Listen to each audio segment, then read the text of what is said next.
Hello everyone, welcome back to my channel. आज के video में हम डिस्कस करेंगे subject infection control and safety, BSc nursing third semester. आज के वीडियो में हम डिस्कस करेंगे unit 10 international patient safety goal IPSG। अगर मैं बात करूँ इसके बेसिक से आपके 7 गोल हैं।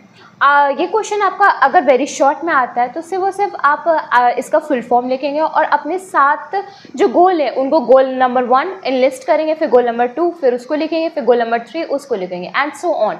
इनडायरेक्टली आपको गोल का नाम लिखना है।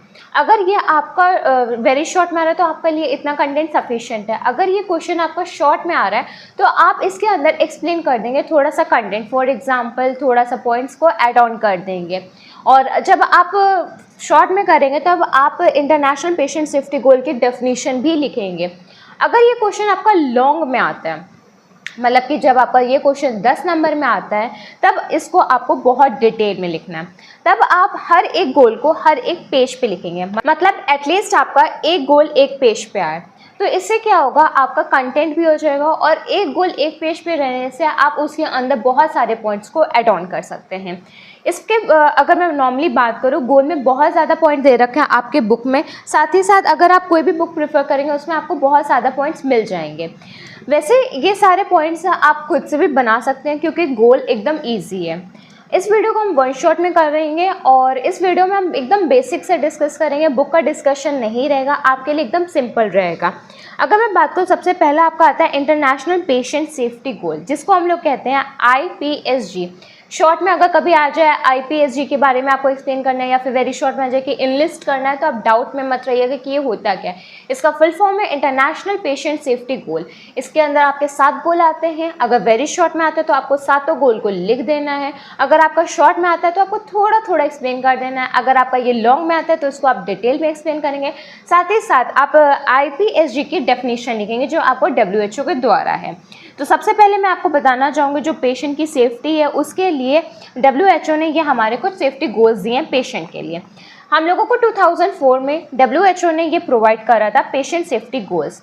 इसका हम लोगों का इंटरनेशनल यूज़ भी है, बट मेनली अगर मैं बात करूँ इंडिया में इसको हम लोग इम्प्लीमेंट करते हैं, बट हमारे कुछ गोल्स नहीं इम्प्लीमेंट हो पाते हैं। अब कुछ गोल्स क्यों नहीं इम्प्लीमेंट हो पाते हैं तो इसका बहुत ज़्यादा एथिक्स रूल्स भी आते हैं, क्योंकि हर जगह सेट्स ऑफ रूल्स रेगुलेशन अलग अलग हैं। सबका माइंड सेट अलग अलग, सब अपने अकॉर्डिंग करते हैं। सबसे ज़्यादा इंडिया में गवर्नमेंट और प्राइवेट की वजह से डिवीज़न है। अगर आप ध्यान दीजिए, नॉर्मली हॉस्पिटल के मैं एग्जाम्पल दे रही हूँ तो ज़्यादातर जो मिडिल क्लास फैमिली है वो प्रेफर करेगी आपका गवर्नमेंट को, जो लोअर क्लास है वो आपके गवर्नमेंट को करेगी, जो आपके अपर हाई वो आपके मेन आपके प्राइवेट हॉस्पिटल्स को प्रेफर करेगी। क्यों? क्योंकि उनको पता है प्राइवेट हॉस्पिटल्स में आपके चार्जेस ज़्यादा हैं बट केयरिंग उनको ऐसा लगता है कि अच्छी मिलेगी।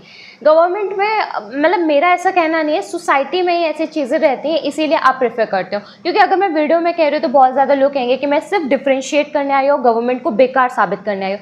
तो ना मैं गवर्नमेंट हॉस्पिटल को कुछ कहने हूँ ना मैं प्राइवेट हॉस्पिटल को कुछ कहने हूँ, बस मैं एक सोसाइटी का माइंडसेट या मिथ है वो उसको क्लियर करने के लिए कोशिश करती हूँ। मेरा एक सिंपल सा पॉइंट है कि लोग प्रेफर अपने अकॉर्डिंग करते हैं। अगर आज मेरे पास 10 रुपये हैं तो मैं कोशिश करूँगी कि मेरी केयर उस 10 रुपये के हिसाब से हो। अगर मेरे पास 5 रुपये तो मैं 5 रुपये के हिसाब से करूँगी। मेन यहाँ पे सोसाइटी में इकोनॉमिक्स के बेसिस पे वर्क होता है। अब आपके पास अगर पैसे नहीं है तो आप अपना इलाज तो कराएंगे, राइट? तो ज़रूरी थोड़ी ना कि आप प्राइवेट हॉस्पिटल में जाओ तो आप गवर्नमेंट कराएंगे, फिर आपके लिए गवर्नमेंट सही हो जाएगा। लेकिन जिनके पास वो चीज़ अवेलेबल है तो वो प्राइवेट में कराते हैं, उनके लिए प्राइवेट अच्छा है। तो डिफरेंस आप समझ रहे हैं क्या? डिफरेंस है, क्वालिटी केयर भी मिल रही है, चार्जेस भी हैं, बट दोनों के इम्पैक्ट अलग अलग है। जिससे क्या है, इंडिया में आधी चीज़ें डिवाइड हो जाती है प्राइवेट और गवर्नमेंट में। मेनली वर्क सब जगह होगा, फ़र्क इतना कहीं पे अच्छा कहीं पे खराब, कहीं पे मैनेज करना होता है और कहीं पे हम लोगों को उस समय ज़्यादा प्रॉब्लम फेस करनी होती है। तो इंटरनेशनल में इतने अच्छे से फॉलो हो जाता है और इंडिया में नहीं। वैसे भी इंडिया में हर एक चीज़ के पीछे 10 लोग रहते हैं उसके अगेंस्ट में और 2 लोग रहेंगे उसके फेवर में। तो कभी भी इंडिया में कोई भी चीज़ इंप्लीमेंट करनी होती है तो उससे पहले उसके ड्रॉबैक्स रेडी होते हैं। शायद इसीलिए इंडिया में हर एक चीज़ इंप्लीमेंट नहीं हो पाती है। अब हम डिस्कस करते हैं हमारे टॉपिक से रिलेटेड, वरना ये डिटेल वीडियो IPSG की ना होके डेमोक्रेसी की हो जाएगी, इंडिया की हो जाएगी, हॉस्पिटल्स की हो जाएगी। क्योंकि मुझे इंटरेस्ट है ये सब शेयर करने का और वो सारी चीज़ एक टाइम वेस्ट कर देगी आपका। तो हम डिस्कस करते हैं IPSG को। मेनली ये आपका WHO ने दिया है, 2004 में दिया है। इसकी डेफिनेशन है, इसकी डेफिनेशन में सबसे पहले आपका आता है कि ये हेल्थ केयर सेटिंग्स के लिए इंपॉर्टेंट है। इसकी जितनी भी कंडीशंस है वो आपके वनरेबल्स पेशेंट्स के लिए होते हैं, उनके रिस्क केयर्स के लिए होते हैं, उनकी क्वालिटी केयर के लिए होती हैं। आप इसमें जो भी यूज़ करोगे, नंबरस मैथड्स को यूज़ करोगे, वो आपके WHO में लिस्ट होते हैं, उनको पता होता है। साथ ही साथ आप इसमें world alliance patient safety use करते हो। अब ये क्या होता है? ये आपका फोकस करता है मेनली सेफ्टी पे, पेशेंट की सेफ्टी पे। आप क्या क्या मेथड्स अपनाएंगे, क्या चेंजेस लाएंगे हॉस्पिटल में, हेल्थ केयर वर्कर्स में। साथ ही साथ ये प्रिवेंट करता है हॉस्पिटल एक्वायर्ड इन्फेक्शंस को, ये मेंटेन करता है हैंड हाइजीन को, ये सर्जिकल सेफ्टीज़ को मेंटेन करता है, क्योंकि सर्जरी साइट्स पे बहुत ज़्यादा चांसेस होते हैं डेवलप होने के। साथ में आपका पेशेंट का इन्वॉल्वमेंट रहता है, जिससे उनकी क्वालिटी केयर मिलती है। तो वर्ल्ड अलायंस का पहला है कि वो फोकस करते हैं पेशेंट की सेफ्टी पे, वो प्रिवेंट करते हैं हॉस्पिटल एक्वायर्ड इन्फेक्शंस को, वो मेंटेन करते हैं हाइजीन को, वो प्रिवेंट करते हैं सर्जिकल कोई भी डिज़ास्टर या फिर हज़ार्ड्स को। साथ ही साथ वो पेशेंट इन्वॉल्वमेंट और उनकी सेफ्टी पे फुल फोकस करते हैं। तो ये आपके 5 पॉइंट्स हैं जो वर्ल्ड अलायंस पेशेंट सेफ्टी के लिए नीडेड होते हैं, या फिर आप कह सकते हैं पर्पस में आपके आते हैं। ये आपके डिफरेंट पॉइंट्स में नहीं मेंशन है, ये आपका पैराग्राफ है। मैंने आपको पॉइंट्स प्रेफर करें कि अगर एग्जाम में आए तो आप इस तरीके से प्रेफर कर सकते हैं। फिर आपका आता है गोल्स। अगर मैं बात करूँ, आपके टोटल 7 गोल हैं। सबसे पहला गोल आपका आइडेंटिफाई पेशेंट करेक्टली। अब आप सबसे पहले हेडिंग डालेंगे गोल, और गोल का लिखेंगे आइडेंटिफाई पेशेंट करेक्टली। सबसे पहला पॉइंट, पेशेंट को हम लोगों को आइडेंटिफाई क्यों करना है? क्यों करना का मतलब है उसको क्वालिटी केयर प्रोवाइड कर सकें। पहला पॉइंट आपका क्वालिटी केयर रहेगा। आप इसको नोट कर सकते हैं, बुक में शायद थोड़ा डिफिकल्ट दे रखा, मैं अपनी लैंग्वेज में बता रही हूँ एकदम सिंपल करके आपको। आप क्वालिटी केयर प्रोवाइड कर सकते हैं, उसका इवोल्यूशन अच्छा आ सकता है, उसका आउटकम बेस्ट रहेगा। साथ ही साथ आप मेंशन कर सकते हैं जो उसका हेल्थ है उसका में प्रमोशन होगा और डिजीज़ में प्रिवेंशन होगा। आप उसको प्रिवेंट कर सकते हैं हॉस्पिटल एक्वायर्ड इन्फेक्शन से, उसको आप प्रोवाइड कर सकते हैं प्रॉपर मेडिकेशन, आपका एरर भी कम होगा। अब एरर कम होने का मतलब है अगर आप पेशेंट नहीं सही करेक्ट करेंगे, और एक पेशेंट था जिसको इंसुलिन नहीं लगना था और एक पेशेंट को लगना था, नाम सेम था, अगर आपने पेशेंट को नहीं सही पहचाना तो जिसको इंसुलिन नहीं लगना था उसको लग जाएगा। क्या डेवलप होगा? एरर डेवलप होगा, मिस्टेक्स डेवलप होंगे। उन सबसे प्रिवेंट करने के लिए आप कर सकते हैं, पेशेंट की सेफ्टी के लिए आप कर सकते हैं, पेशेंट का बेसिक राइट उसको इस पॉइंट से आप दिला सकते हैं। तो ये सब टॉपिक्स या फिर आप कह सकते हैं सब हेडिंग्स डाल सकते हैं आप गोल नंबर 1 में। इसके अंदर आपको पता है कि क्या लिखना है, कब खुद से लिख दीजिएगा। अगर आपका कोई भी डाउट हो, कोई भी पॉइंट्स रिलेटेड, प्लीज़ उस गोल को मेंशन करिएगा। जैसे गोल नंबर 1 में डाउट है या गोल नंबर 2 में डाउट है तो आप उसको मेंशन करिएगा कमेंट बॉक्स में। फिर हम बात करते हैं गोल नंबर 2 की। गोल नंबर 2 आपका है इम्प्रूव इफेक्टिव कम्युनिकेशन। अब आपने पेशेंट को सही पहचान तो लिया, अब उससे कम्युनिकेशन इंपॉर्टेंट क्यों है? सबसे पहले ये हेल्प करता है आपके हिस्ट्री कलेक्शन में, ये हेल्प करता है आपके फिजिकल एग्जामिनेशन में, ये आपका हेल्प करता है डायग्नोस्टिक इवैल्यूएशन में, ये आपका हेल्प करता है कोई भी प्रोसीजर परफॉर्म करने में। तो ये 4 बेसिक पॉइंट मैंने बताया जिससे के लिए आपको कम्युनिकेशन अच्छा होना चाहिए पेशेंट से। फिर आपका आता है आप इससे क्वालिटी केयर प्रोवाइड कर सकते हो। क्वालिटी केयर कैसे होता है? अब मैं आपसे आके बात कर रही हूँ और आप पेशेंट हो मेरे, और आप मेरे से बात नहीं कर रहे हो, तो फिर जब आप मुझसे बात नहीं करो तो मैं आपकी परेशानी कैसे जानूंगी, मैं आपकी सॉल्यूशन कैसे करूंगी, मैं आपकी केयर कैसे करूंगी? फिर आप इसी कम्युनिकेशन से उनको प्रोवाइड कर सकते हो साइको सोशल सपोर्ट, आप प्रोवाइड कर सकते हो एजुकेशन। अब एजुकेशन में क्या देना होता है? पेशेंट को उनके हाइजीन के बारे में बता सकते हो, पेशेंट को हॉस्पिटल के बारे में बता सकते हो कि यहाँ पे कितना इन्फेक्शन, आपको अपने आप को कैसे मेंटेन करना है, हाइजीन के बारे में बता सकते हो, डाइट मैनेजमेंट बता सकते हो। अगर मैं आपसे बात करूँगी तब आप बात करोगे तब ये सारी चीज़ें अच्छी होंगी। अब मैं आपसे कम्युनिकेट कर रही हूँ और मुझसे प्रॉपर कम्युनिकेशन नहीं है या कोई बैरियर है तो वो चीज़ प्रॉब्लम करेगा। तो आप एट लास्ट पॉइंट लिखेंगे कि आप रिड्यूस करेंगे बैरियर्स को जो कम्युनिकेशन में आते हैं, जो एक हेल्थ केयर वर्कर और एक पेशेंट के बीच में डेवलप हो जाते हैं, उनको भी हम लोगों को रिड्यूस करना है इस गोल के अंदर। गोल नंबर 2 आपका कंप्लीट हो गया। गोल नंबर 3 में है improve the safety of high alert medication. तो सबसे पहले आपको पेशेंट के बेसिक राइट्स मानने हैं। पेशेंट के बेसिक राइट्स क्या हैं? Right patient, right dose, right medication, right drug, right route, right evaluation, right documentation, right to refuse. ये आप मेडिकेशन करते हो ना, तो ये आपको बेसिक राइट्स होते हैं जो आपको फॉलो करने होते हैं। साथ ही साथ आपको पेशेंट को सारी मेडिकेशंस के बारे में बताना है। सारी मेडिकेशंस के बारे में बताना है इन द सेंस मेडिकेशन की सारी डिटेल्स बतानी है। फॉर एग्जांपल उनको एंटीबायोटिक लगनी है तो आप वो बताएंगे कि इस एंटीबायोटिक से आपको पेन हो सकता है, ये सारे कॉम्प्लिकेशन से आपके अंदर डेवलप हो सकते हैं। फिर आप उनसे परमिशन भी लेंगे क्या वो मतलब मेडिकेशन लेने के लिए रेडी है या नहीं। अगर उन्होंने मना करा तो आप उसको नहीं देंगे। हाई अलर्ट सेफ्टी मेडिकेशन की अगर मैं बात करूँ तो आपका जो 4th पॉइंट है उसमें आप डबल चेक करेंगे पेशेंट को और थ्राइस बाय चेक करेंगे मेडिसिन को देने से पहले। आप मेडिसिन चार्ट भी प्रिपेयर करेंगे, प्रॉपर डॉक्यूमेंटेशन करेंगे विद टाइम।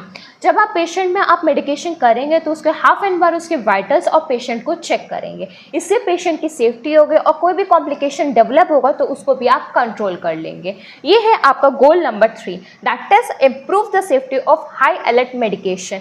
ये सारे पॉइंट्स जब आप समझ जाएंगे ना तो खुद से बहुत सारे पॉइंट्स कर लेंगे।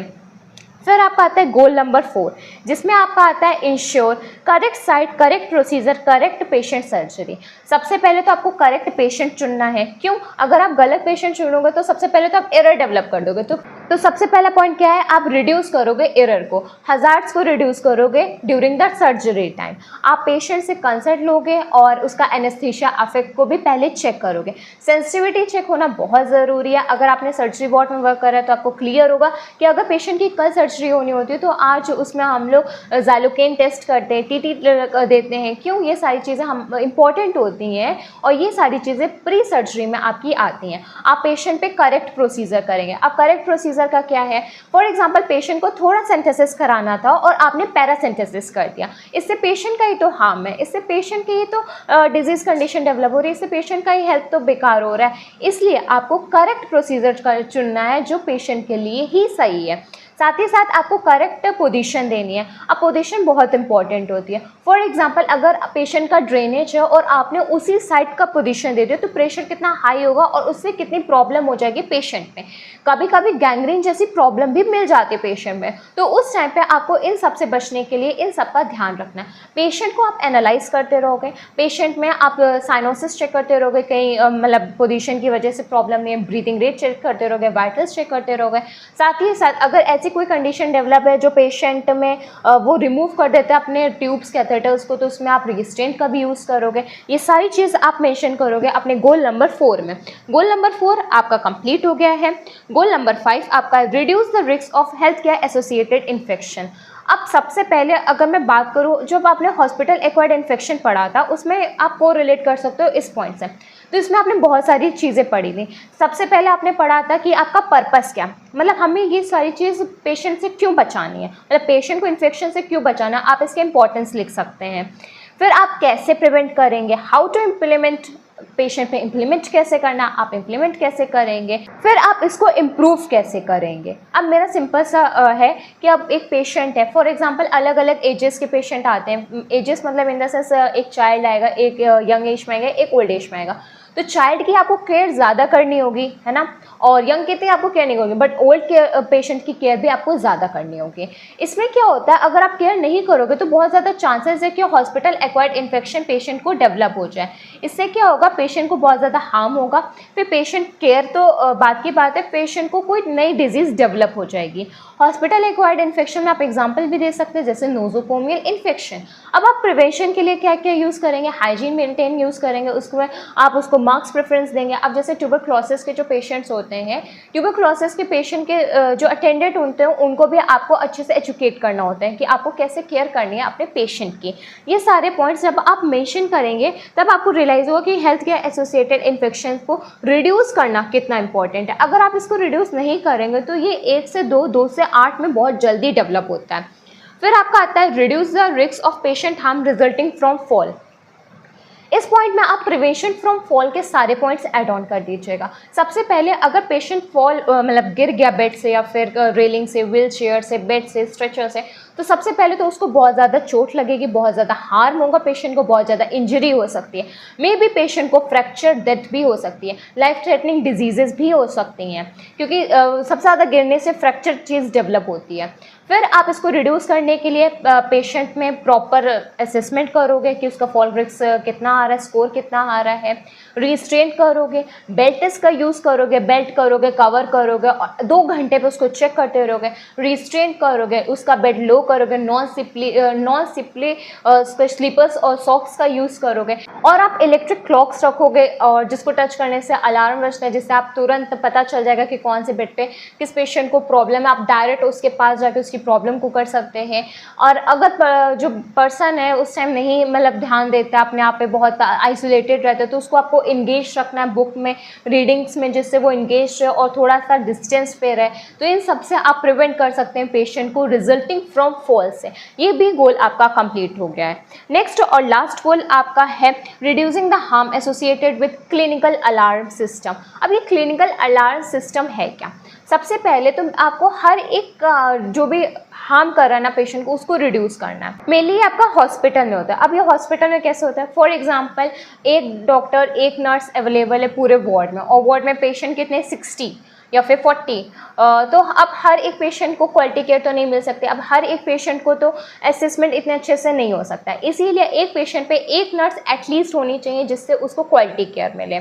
फिर जो आपका पॉइंट है गोल में, उसमें सबसे ज़्यादा आपको हॉस्पिटल प्रायोरिटी में अलार्म सिस्टम का यूज़ करना है। अगर फॉल हो रहा है तो आप अलार्म सिस्टम का यूज़ करो। अगर उसने नेबुलाइज़र हटा दिया या फिर उसने कोई ट्यूब हटा दी, ईटी ट्यूब्स या फिर एनजी ट्यूब्स, तो उस टाइम पे अवेलेबल होना चाहिए।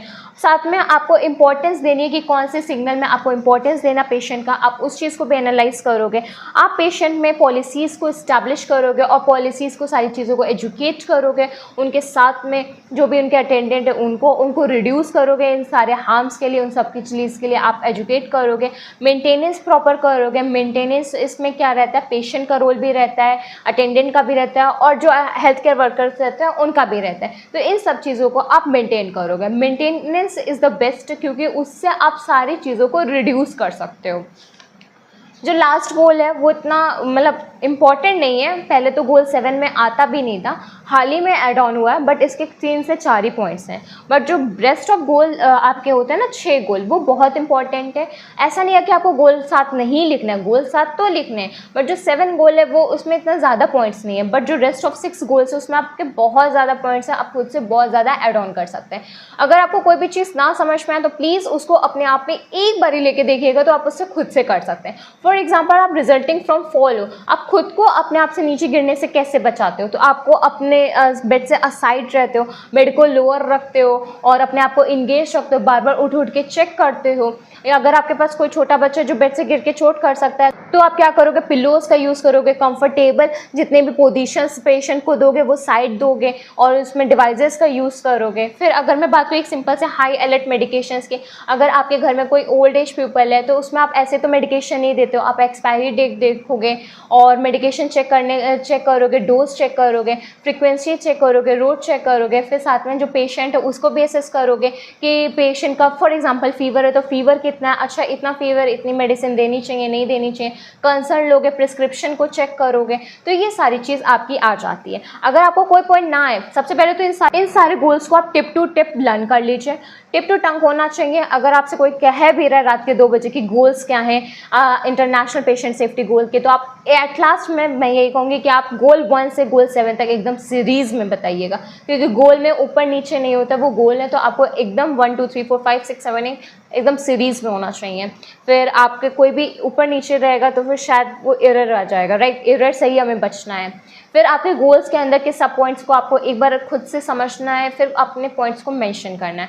मेंशन जितना आप करेंगे उतना ही आपका प्लस पॉइंट है। इंटरनेशनल पेशेंट सेफ्टी गोल में बस इतना ही है। अगर आप इस यूनिट को देखेंगे बुक में, तो बुक में बहुत ज़्यादा पॉइंट ऐसे दे रखे हैं तो शायद कभी हम लोग इम्प्लीमेंट नहीं करते और शायद हमारे लिए बहुत डिफिकल्ट हो जाए। तो मैंने आपके साथ वो सारे पॉइंट शेयर करें जो आपने पहले पढ़े हैं, जैसे कि हॉस्पिटल एक्वायर्ड इन्फेक्शन में पढ़ा, फॉल में पढ़ा, फाउंडेशन में पढ़ा है, तो वो सारे पॉइंट्स को मैंने बताया। कुछ पॉइंट्स ही शायद इंक्रीज हुए होंगे, वैसे सारे पॉइंट्स आपके सुने हुए हैं और आपको इनके इंपॉर्टेंस भी पता है, तो आप इसको बहुत अच्छे से लिख सकते हैं। ये यूनिट आपकी कंप्लीट हो गई है। इस यूनिट से रिलेटेड आपका कोई भी डाउट हो तो प्लीज़ कमेंट बॉक्स में मेंशन करिएगा। अगर वीडियो अच्छी लगे तो प्लीज़ वीडियो को लाइक कर लीजिए, चैनल को सब्सक्राइब कर लीजिए। Thank you.